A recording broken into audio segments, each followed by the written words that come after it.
Tracking, alerting, protecting. WKYT News starts now with breaking news.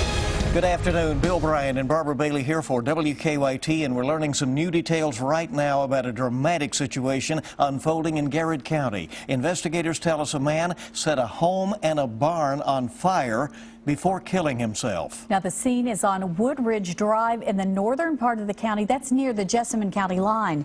WKYT's Victor Puente is live there with all the breaking news. You can see that home still burning behind me. The sheriff believes it was a domestic situation that left this home destroyed and left a man dead. Now, the sheriff says it started when a 14-year-old was at this home alone. He says the boy's father came to the house but wasn't supposed to be here because of an emergency protective order. He says the teen got scared and left. They believe that's when the father set fire to the home. They believe he then went to a barn behind the home where he took his own life after setting fire to the barn. That barn has collapsed, so they haven't been able to get inside or under it.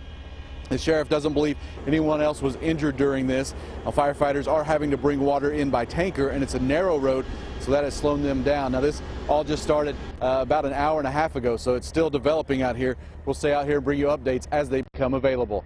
Live in Garrett County, Victor Puente, WKYT. Well, quite a scene out there, obviously, and more details as we get them on that. And you have to appreciate the difficulty in getting that water to the scene. Right. Too. Well, fitting in to February, single-digit temperatures this morning. It was cold, and we'll see that again tomorrow morning. We may finally, though, begin to thaw out after that.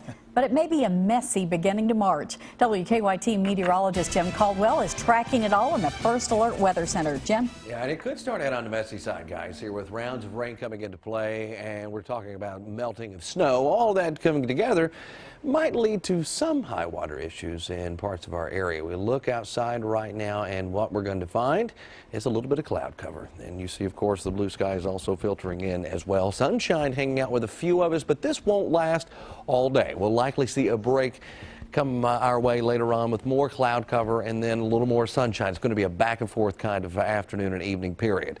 By 1 o'clock, we're at 17, sunny and on the chilly side, then clouds mixing back in a little more so at 4, and then we'll try to clear things up again by 8 o'clock with those temperatures getting back into the teens at that point. And I think overnight, we likely end up in the single digits again in many cases. Here's Defender. It's quiet all across Kentucky after tracking a few snow showers out there yesterday. Decent accumulations also showing up in eastern parts of Kentucky, but it's all quiet as far as precipitation is concerned right now. But we'll track the rain into the area for the weekend coming up, guys. All right, Jimmy, thank you. The water situation in Estill County is improving greatly. Emergency management now says water is back onto all homes in the county. Earlier this week, 3,500 households were without water after broken pipes, intake problems, and an increased demand put a critical strain on the water system. About 100 homes still have low pressure. A boil water advisory remains in effect. County leaders say they still need 800,000 gallons of water to return to normal operation. An Estill County woman is now facing several years in prison for starving her adopted children. Lisa Wolfe entered a plea on the abuse charges in court this morning. And as WKYT's Hillary Thornton reports, a judge will now decide how long she will stay in prison. Lisa Wolfe entered an Alford plea here today in Estill County after she was charged last year with several counts of criminal abuse involving her adopted children. Police say last January, Wolfe brought her 6-year-old adopted son to a local hospital where he was soon diagnosed with being malnourished.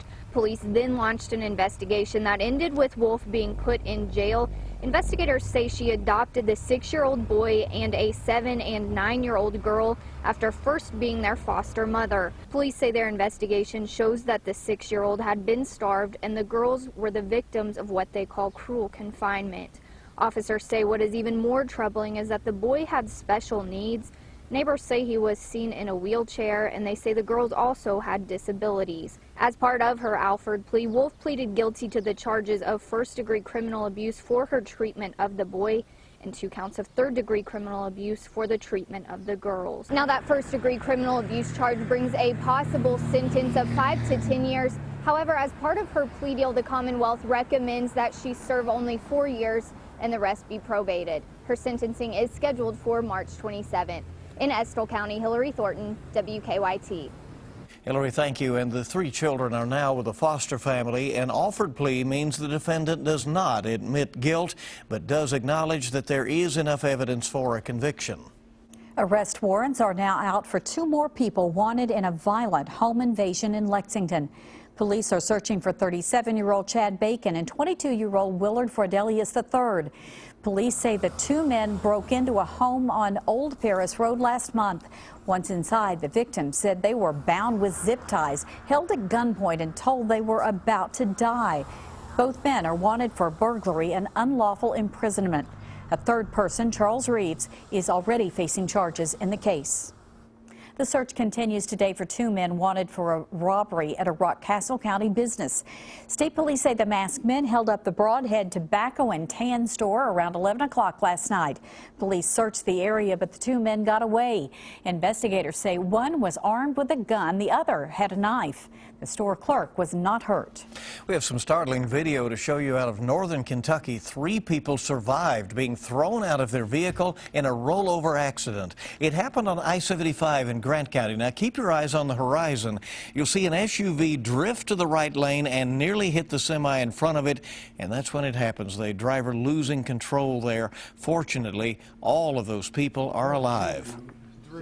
The softness of the ground may have contributed to, softer landings.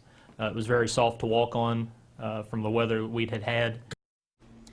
The semi captured the dash cam video. Police say no one in the car was wearing a seatbelt. One passenger, a 5-year-old boy, suffered broken legs. That accident is still under investigation. Well, can coffee offer protection against multiple sclerosis?